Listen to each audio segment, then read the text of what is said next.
Hay un lugar dentro de ti al que el mundo no puede llegar, y ahí es donde comienza tu verdadera historia. Permítete aterrizar aquí, en este momento suspendido entre el aliento que se ha ido y el aliento que está por venir. Siente cómo la quietud se posa sobre el polvo acumulado durante el día. Respira, amigo. Siente el espacio entre tus pensamientos. Allí, dijo Rumi, está el nacimiento de toda claridad, el punto cero donde el alma recuerda su nombre. Este no es un viaje apresurado, sino un camino silencioso de regreso. Es el camino de regreso a ese hogar interior que durante mucho tiempo ha estado cubierto por el ruido incesante y la ilusión del yo. Hoy caminaremos por la verdad más fundamental y, quizás, más dolorosa que nos legó el maestro persa, la forma en que el ego, ese incansable constructor de castillos en la arena, confunde deseo con identidad. Nos hace creer, momento tras momento, que somos lo que codiciamos, lo que buscamos lograr o, peor aún, lo que tememos perder. El ego es, ante todo, el gran cartógrafo de la carencia. Dibuja mapas donde cada meta a alcanzar, cada objeto a poseer y cada persona a conquistar queda marcado como una pieza indispensable del ser. Susurra que, para estar completo, necesitas un marco, que su esencia solo puede ser validada por el reflejo que retorna de los ojos del mundo. Rumi, con su infinita ternura, vio en esta trampa la sed de un viajero que,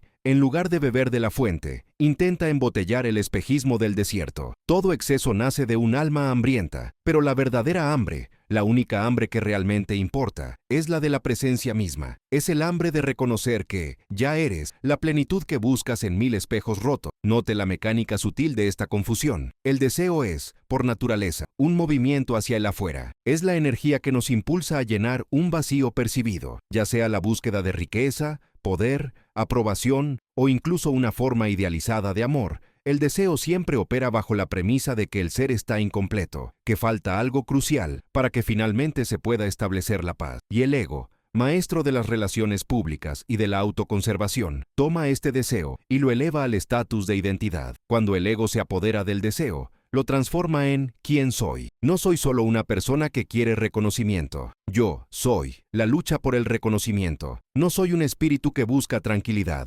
Yo soy la acumulación de bienes que se supone que me traerán tranquilidad. El ego teje este tapiz ilusorio con hilos de comparación y miedo. Pensemos en la metáfora del agua. El alma es agua pura, inmensa y informe. El ego, sin embargo, es la copa. Y para que la copa parezca importante, debe estar llena de algo específico. Agua coloreada, jugo exótico, vino raro. Si el contenido se derrama, la taza se siente vacía y, por tanto, inútil. Nunca comprende que su verdadera función no es retener el contenido, sino simplemente ser el receptáculo, y que el agua, la esencia, no depende del vaso para existir. La mayor tragedia de esta confusión es que nos obliga a vivir en un futuro perpetuo. Siempre estamos apurados por llegar al punto en el que la identidad prometida por el ego se haga realidad. El yo seré se vuelve más real y más importante que el yo soy del ahora. Rumi advirtió, tu tarea no es buscar el amor, sino simplemente buscar y encontrar todas las barreras dentro de ti que has construido contra él. Y la barrera más gruesa es esta identidad hecha de ambiciones no digeridas y deseos insatisfechos. Es en el silencio de la noche, o en raros momentos de profundo agotamiento,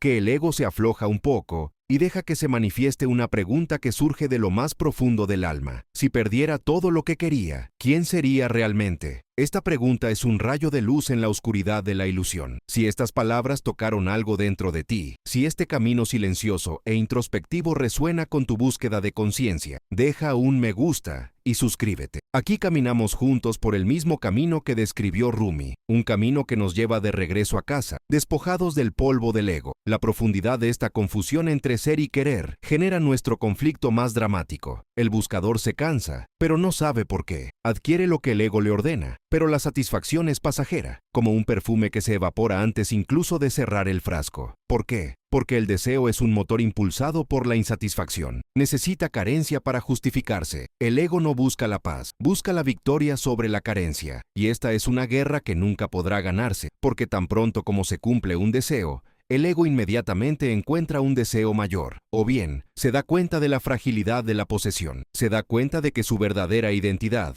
la que intentó suprimir, es inmune a la posesión y la pérdida. Rumi nos invita a Kurula a observar esta macabra danza del ego. Nos muestra que la comparación es el combustible más venenoso que utilizamos en este viaje. Cuando intentas adelantar, cuando tu métrica de éxito se basa en lo que tiene tu vecino, o en lo que ha logrado tu rival. Es tu propia alma la que queda atrás, jadeando. Se retira porque el foco se ha desplazado del interior a la superficie, del ser al tener. Se necesita mucho coraje para admitir que la ambición puede ser simplemente un escape bien disfrazado. No es la ambición de crear, de servir o de amar lo que es destructivo, sino la ambición que surge de la creencia de que su validez depende del resultado. El ego nos obliga a actuar, convierte la vida en una etapa donde tememos a cada momento que se caiga la máscara. Y esta actuación es agotadora. Este agotamiento no es físico, es el cansancio del espíritu que se ve obligado a cargar con el peso de una identidad falsa. El místico sabe que el alma solo florece cuando dejamos de correr tras el mundo. La quietud que revela es la que emerge cuando el ego, cansado de fingir, finalmente se permite sentarse. Pero el alma es paciente. Espera el momento en que el viaje exterior resulte inútil. El fundamento de nuestro ser no es el deseo, sino la conciencia que observa el deseo. Es conciencia que es eterna, inmutable y completa. El deseo es solo una nube pasajera. El error del ego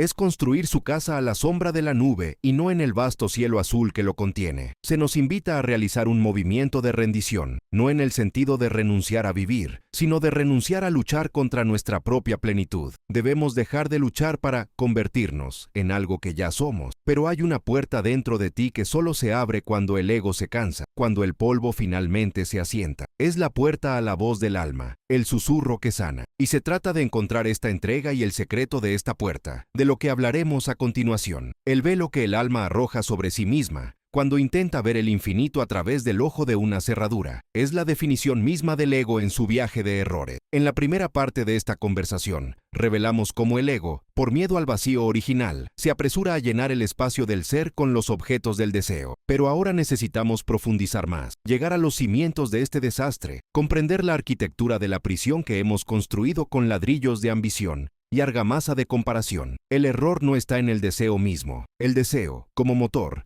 puede ser la primera chispa que nos mueva hacia la belleza, la verdad o el amor. La trampa, el abismo, es cuando este deseo deja de ser un movimiento y se convierte en un destino, sustituto de nuestra propia presencia. Rumi nos enseña que el alma tiene un hambre intrínseca de Dios, de la fuente, de la plenitud absoluta. Cuando este hambre metafísica se topa con la limitación del mundo material, o la superficialidad de la validación social, se distorsiona, comienza a buscar lo infinito en lo finito, lo eterno en lo transitorio. Es en este momento que el ego toma la máscara y comienza su actuación. Imaginemos al ego no como un tirano, sino como un actor asustado que, al subir al escenario de la vida, olvida quién es realmente y, presa del pánico, se pone el primer disfraz que encuentra. Él cree que para ser aceptado, amado o incluso simplemente existir válidamente, necesita encarnar el papel del fuerte, el exitoso, el culto o el deseado. El deseo, en este contexto, se convierte en la materia prima del disfraz. Si el mundo valora la riqueza, el ego no solo quiere comodidad.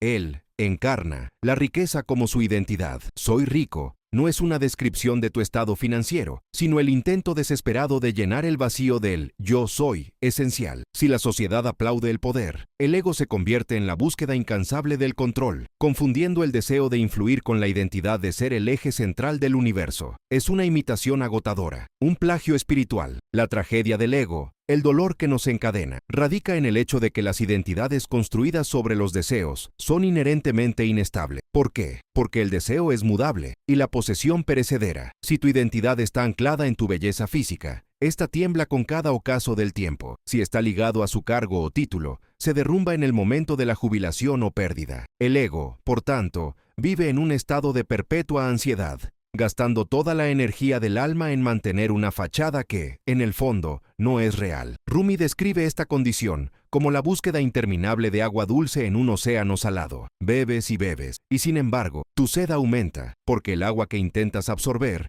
es la causa misma de tu deshidratación. El deseo, cuando se transforma en identidad, nunca satisface, ya que es un espejo que solo refleja lo que dice el mundo exterior, y no la esencia inquebrantable que reside en su núcleo. El mecanismo más sutil y destructivo de esta confusión es la comparación. El ego no solo quiere más que su vecino, mejor que su rival. No busca la plenitud, busca la superioridad. El deseo puro, que nace del alma, es un movimiento de expansión interna. Él busca la belleza y la verdad por sí mismas. Pero el deseo egoico es un movimiento de medida externa. Exige testigo, exige un podio, exige la aclamación de un público que está perdido en su propia obra. El poeta nos recuerda que al verdadero buscador no le importa la audiencia. Está demasiado ocupado en la danza invisible del espíritu. Pero el ego, habiendo confundido su deseo de hacerse notar con su identidad de ser, convierte la vida en una competencia perpetua. El silencio que podría sanar se llena con el incesante zumbido de las expectativas y el ruido ensordecedor de las métricas de éxito de otras personas. Es como intentar escuchar una sinfonía atrapado en un mercado ruidoso, donde cada operador grita más fuerte que el otro. La voz del alma, el susurro de la verdad interior, queda ahogada por esta cacofonía. ¿Y qué pasa cuando el alma ya no puede oírse a sí misma? Se siente huérfana, impotente, y redobla su atención hacia lo único que parece darle fuerzas, el deseo. Entonces entramos en el círculo vicioso de la ambición excesiva, donde el éxito de hoy es solo el fracaso de mañana, a menos que sea superado por un éxito aún mayor. El individuo se convierte en un río embravecido y sin orillas, siempre fluyendo, pero sin llegar nunca al mar de la quietud. El ego, en su vanidad espiritual, también se aferra a deseos nobles y elevados, lo que hace que la trampa sea aún más sofisticada. Uno puede confundir el deseo de ser un guía, un maestro espiritual, o un faro de luz con la identidad de ser la luz misma. El resultado no es la humildad que Rumi celebra, sino una nueva forma de arrogancia disfrazada de servicio. El deseo de servir se convierte en el deseo de ser adorado, y la búsqueda de la iluminación se convierte en el deseo de poseer un estatus iluminado. El verdadero yo, aquel que Rumi nos pide redescubrir, no necesita deseos externos para definirse. Él simplemente es, y esa presencia es suficiente. El ser esencial es la quietud que revela, el silencio que sana, el ancla que se sostiene no por lo que adquiere, sino por lo que es. El ego, sin embargo, opera bajo la creencia de que la quietud es peligrosa. El silencio interior es el lugar donde caen sus máscaras, donde el actor se enfrenta al espejo vacío. Por eso nos empuja a la acción, al logro, a la próxima meta. Nos convence de que nos define nuestro viaje, no nuestro destino, sino una especie de viaje frenético y orientado a objetivos que nos aleja del único destino verdadero, el regreso a uno mismo. Y cuando la carrera se detiene, el ego colapsa. Esta es la crisis de la mediana edad, la desilusión posterior al éxito, el momento en que uno se da cuenta de que el castillo de naipes construido con tanto esfuerzo, aunque hermoso, no ofrece refugio. El deseo fue concedido, pero el vacío permanece. La cuenta bancaria está llena, pero el alma está vacía. El cuerpo es aclamado, pero el espíritu se agota. Rumi nos invita a observar el polvo del ego que se levanta cuando corremos. Este polvo ciega nuestros ojos ante la belleza simple e inmediata de la existencia. Estamos tan obsesionados con adquirir la rara rosa que nos olvidamos de oler la que florece al lado del camino. La identidad, en este estado de confusión, se convierte en la suma de nuestros esfuerzos por evitar la vulnerabilidad, en lugar de la aceptación gozosa de nuestra fragilidad y divinidad inherente. Pero hay una puerta dentro de ti que solo se abre cuando el ego se cansa de correr e intentar ser algo que ya es, de una manera mucho más profunda y sencilla. El cansancio del alma no es fracaso, es el preludio a la rendición. Y es sobre esta puerta, la puerta del regreso a la quietud radical, de la que hablaremos a continuación, porque la única manera de separar el deseo de la identidad es mediante la aceptación del gran vacío, el vacío que no es carencia sino plenitud silenciosa. La mayor rendición no es ante un poder externo, sino ante la quietud interior que el ego ha silenciado durante mucho tiempo. Hemos llegado, amigo, al umbral final, donde el polvo del camino se asienta,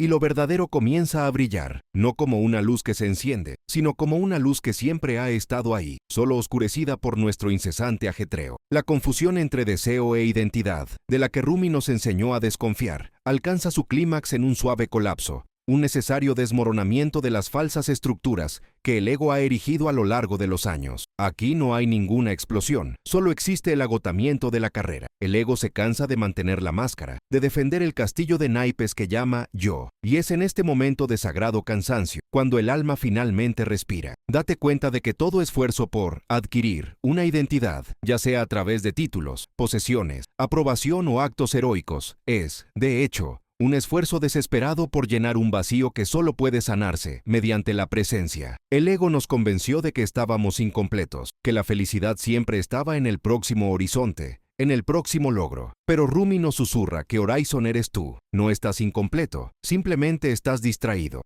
La verdadera identidad no es algo que se construye, es algo que se revela por sí solo. Y la revelación ocurre en el silencio que sana. Cuando el deseo se desvanece, cuando la ambición pierde su magnetismo febril, ¿qué queda? El ego teme esta respuesta. Nos enseña que si dejamos de correr, no seremos nada, seremos tragados por el vacío. Pero el alma sabe que cuando la carrera se detiene, encontramos el ser que siempre ha sido nuestro terreno. La rendición de la que habla Rumi no es la de un guerrero derrotado que deja caer su espada, sino la de un viajero que, después de vagar por tierras extrañas, finalmente reconoce la puerta de su hogar. El deseo, antes confundido con el propósito, fue el motor que nos impulsó hacia afuera, hacia la periferia de nuestra propia vida. Ahora, la verdadera identidad se convierte en el imán que nos atrae hacia adentro, al tranquilo centro de nuestro ser. Piense en el agua del río. Mientras corre, turbulenta y apresurada, tiene una identidad superficial, la de la corriente, la de la fuerza, la del movimiento incesante. Se identifica con la tarea de llegar al mar. Pero Rumi nos recuerda que la identidad esencial del agua no está en su movimiento, sino en su composición, en su pureza, en su capacidad de reflejar el cielo. Cuando el agua deja de fluir y se deposita en un lago en calma, no pierde su esencia, ella lo expresa plenamente. Tu identidad se transforma de un hacer a un ser. Este es el punto final de nuestro viaje. El ego confunde deseo con identidad,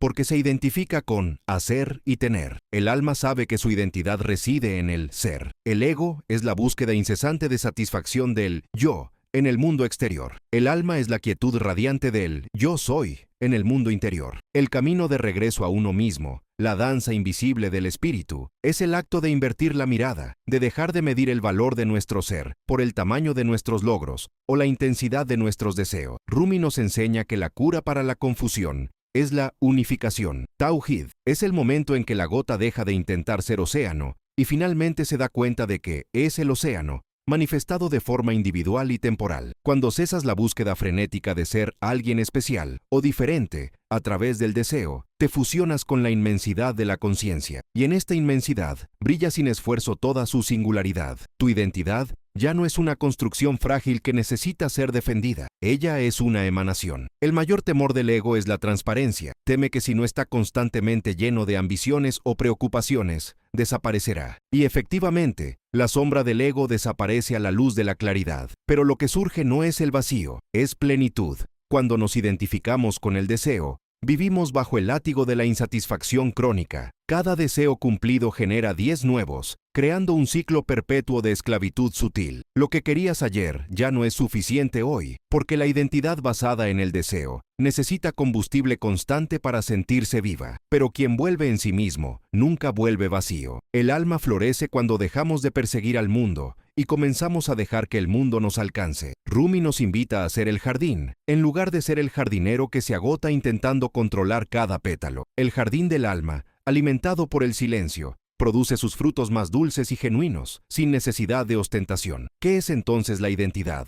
Desde la perspectiva final de Rumi, es la presencia inmutable, la que observa el flujo y reflujo de los deseos. Es el testamento silencioso de que no eres lo que quieres, sino lo que eres, y lo que sois es parte inseparable del tapiz divino, un reflejo perfecto del amado. Esta identidad no se puede robar, no se puede comprar, y no se puede empañar por la opinión de los demás. Reside en tu esencia, en tu capacidad de amar sin condiciones y de presenciar la vida con una paz inquebrantable. El ego gritó, soy lo que quiero. El alma susurra, yo soy el que es, y eso es suficiente. A lo largo de este viaje, retiramos las capas de ilusión. Hemos visto al ego confundir el hambre de la esencia con el hambre de bienes materiales o estatus social. Entendemos que todo exceso es, en realidad, un duelo no reconocido por nuestra propia presencia. Ahora el camino está claro, ya no como un camino de 1000 pasos que hay que recorrer, sino como un único y profundo suspiro de reconocimiento. Has llegado, siempre estuviste aquí. Rumi, el maestro de la poesía del alma, nos dejó un mapa del tesoro donde el tesoro no está enterrado en una isla lejana, sino bajo las tablas del suelo de nuestro propio corazón. La clave de este mapa es la entrega, la quietud que revela y la aceptación de que la vida no es una actuación del ego,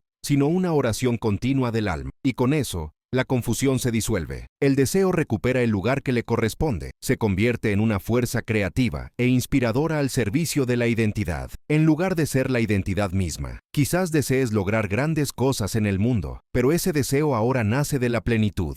no de la carencia. Se convierte en la expresión natural de quién eres, no en el intento desesperado de convertirte en lo que no eres. Regresar a casa, a la conciencia del ser, es el pináculo de la sabiduría. Es donde termina la búsqueda y comienza la verdadera vida. El silencio que sana es el sonido del alma regresando a su centro, celebrando el reencuentro con su propia verdad. Amigo, si estas palabras, susurradas a través de los siglos por la voz de Rumi, han tocado algo dentro de ti, si han calmado el tumulto del polvo del ego y te han señalado el camino de regreso, entonces haz una pausa por un momento. Deja tu comentario a continuación. Comparte lo que sentiste. El punto de esta reflexión que más resonó en tu alma es en los comentarios, en este espacio de comunión silenciosa, que nos damos cuenta de que no caminamos solos. Oremos juntos, crezcamos juntos y caminemos como enseñó Rumi, con calma, luz y sinceridad, sabiendo que la identidad más profunda siempre es compartida. Y si quieres seguir explorando este camino silencioso, si buscas profundidad, introspección y poesía existencial que desvele los secretos del alma, deja un me gusta y suscríbete. Aquí tu alma siempre tendrá un lugar donde descansar. Que la paz que sobrepasa todo entendimiento habite en tu corazón. Estar, es, y que la confusión entre lo que quieres y lo que eres se disuelva hoy, para siempre.